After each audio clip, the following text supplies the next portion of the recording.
नमस्कार। आइए सुनते हैं श्री ब्रिजेश कानूनगो जी की एक रचना भूसा।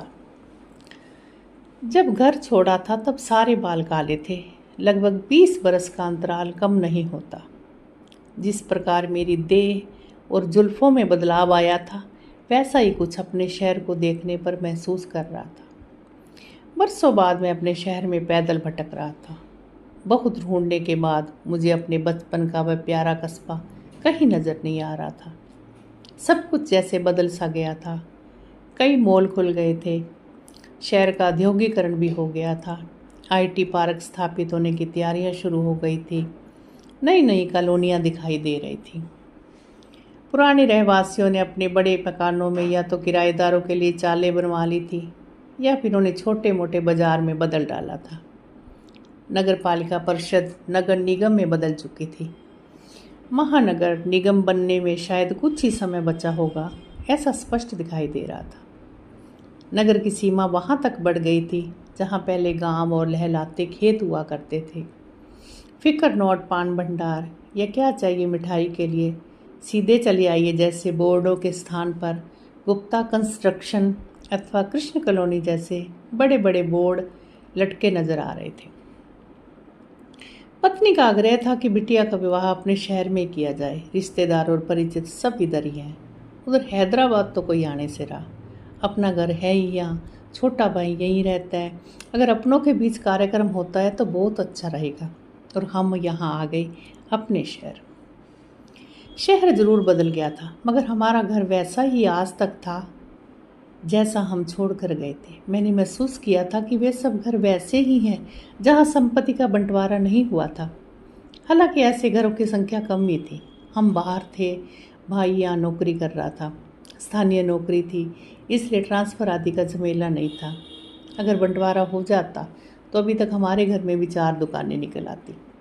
भला 5-6 हज़ार की मासिक आमदनी कौन छोड़ता है इस ज़माने में। फिर बढ़ता शहर था यह, लेकिन हम ऐसा नहीं कर पाए। दुनियादार लोग भले ही मूर्ख समझते रहे, लेकिन शायद हमने बंटवारे की बजाय घाटा उठाते हुए रिश्तों की रक्षा करने को अधिक महत्व दे डाला था। मुझे मालूम था कि शहर में फैली ये महामारी अब हमारे घर को भी नहीं छोड़ेगी, लेकिन इतना अवश्य कहा जा सकता था कि यह सब बिटिया के विवाह के बाद ही होगा। हमारे घर के अलावा नहीं बदला था तो मेरा स्कूल, आनंद भवन प्राथमिक पाठशाला। स्कूल का ये भवन आज 40 वर्ष बाद भी वैसा ही नज़र आ रहा था जैसा पहले नज़र आता था। भवन को अब गोबर और पीली मिट्टी से तो नहीं लिपा जाता होगा, लेकिन देखकर लगता था कि गुरुकुल परंपरा का पालन हमारे वक्त की तरह ही हो रहा है। जब टाट पट्टी बिछाने पर धूल उड़ती थी, ज्ञान गंगा में नहाने से पहले बच्चे धूल गंगा में स्नान कर लेते थे, अब भी ऐसा ही दिखाई दे रहा था। अब तो हमारे स्कूल में कुछ गरीब बस्ती के बच्चों को ही जाते देख रहा था, जबकि उस समय पाठशाला में हर वर्ग और हर स्तर के परिवार के बच्चे साथ साथ बैठकर पढ़ा करते थे। सेठ धर्मदास का सुपुत्र टाट पट्टी पर बैठकर पढ़ता था, तो ठेला गाड़ी चलाने वाले निसार का बेटा अब्दुल भी हमारे पास बैठता था।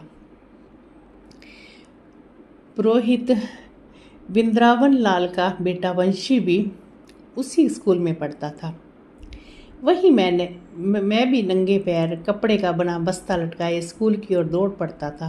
स्कूल प्रवेश के समय पिताजी के एक चांटे के प्रसाद के कारण कभी स्कूल न जाने का मन में नहीं आया।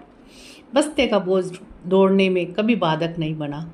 उस समय बहुत सारी पुस्तकें कंधे पर लाद कर भी नहीं जाना पड़ती थी। मेरा बस्ता मेरी माँ द्वारा हर वर्ष नया सिल कर दिया जाता था। पिताजी का पुराना पैंट पूरी तरह घिस कर जब रिटायर्ड हो जाता तब उसकी 3 चीज़ें बनती थी। बाज़ार से सब्जियां सामान वगैरह लाने के लिए एक थैला, दादी माँ के लिए ठंड में पहनने के लिए पूरी आस्तीनों वाला पोलका और मेरे लिए एक बस्ता, जिसे पाकर मैं बहुत खुश हो जाता था। हर शनिवार को हमारे स्कूल में बाल सभा होती थी। बाल सभा होने के पहले साप्ताहिक टेस्ट होता था। जो लड़के फेल हो जाते थे उन्हें उस दिन कक्षा की लिपाई करनी होती थी, और जो पास हो जाते थे वे बाल सभा में कविताएं, कहानियाँ और चुटकुलों का आनंद उठाते थे। अब्दुल और वंशी को कभी बाल सभा में रुचि नहीं रही। वे अक्सर कक्षा की लिपाई ही करते थे। बाल सभा समाप्त होती तो सब बच्चे रविवार की छुट्टी के आकर्षण में दौड़ते हुए स्कूल से बाहर निकलते, नीली आंखों वाला बद्री प्रसाद मुझसे पूछता, कल क्या है? मैं खुशी से चहकता, कल छुट्टी है। तब बद्री प्रसाद तुक मिलाते हुए मुझे चिढ़ाता, तेरी दादी बूढ़ी है। मुझे बहुत दुख होता, घर जाकर रोता और दादी को ये बात बताता तो वे मुस्कुरा देती। उनके कुल 3 दांत थे। वे भी अपनी पकड़ छोड़ बैठे थे। वे मुस्कुराती तो उनमें से एक दांत लटक कर और बाहर निकल आता। वे इस रूप में मुझे और ममतामयी लगती थी। वे कहती, बद्री ठीक ही तो कहता है, मैं बुढ़िया ही तो हूँ। मैं उनकी गोद में सर रखकर सब कुछ भूल जाता। कक्षा में बद्री प्रसाद और मैं पास ही पास बैठते थे। बद्री मुझसे 2.5 गुना मोटा था। बद्री के पिताजी शहर के जाने माने पहलवान थे। उनके साथ बद्री भी कसरत वगैरह किया करता था। बद्री की नीली आंखें उसके कसरती बदन में 4 चांद लगाती थी। बद्री हमेशा दूसरे सहपाठियों से मेरी रक्षा किया करता था। वह मेरा बहुत अच्छा मित्र था, लेकिन एक छोटी सी घटना ने हमारी मित्रता पर पानी फेर दिया। मास्टर जी ने हमें कुछ शब्दार्थ याद करके लाने को कहा था। एक के बाद एक बच्चे से अर्थ पूछते जा रहे थे। जो बच्चा गलत जवाब देता उसे सज़ा मिलती।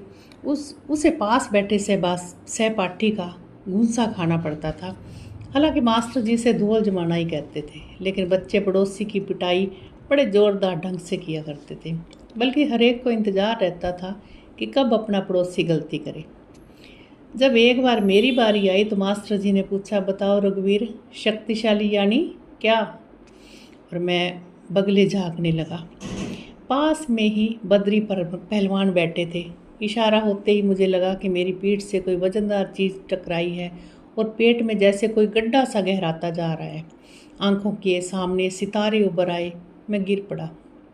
मास्टर साहब मेरे पास आए। बद्री खुद दौड़कर पानी लाया और मुझ पर छींटे मारे। मुझे पानी पिलाया गया।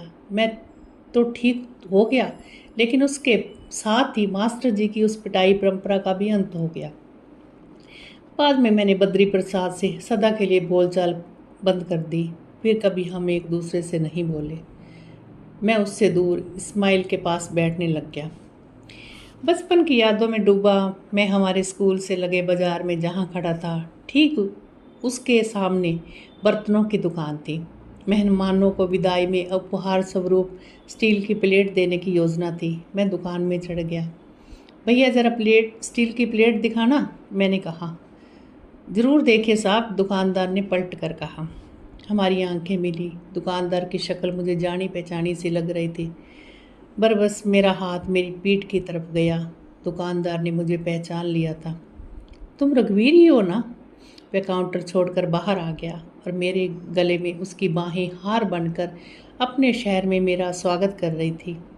आंसुओं से धुंधलाती दृष्टि के बावजूद मैं बद्री की नीली आंखों में झिलमिलाता हुआ अपना प्यारा शहर स्पष्ट देख रहा था। तो अभी आप सुन रहे थे ब्रिजेश कानूनगो जी की एक रचना घूंसा।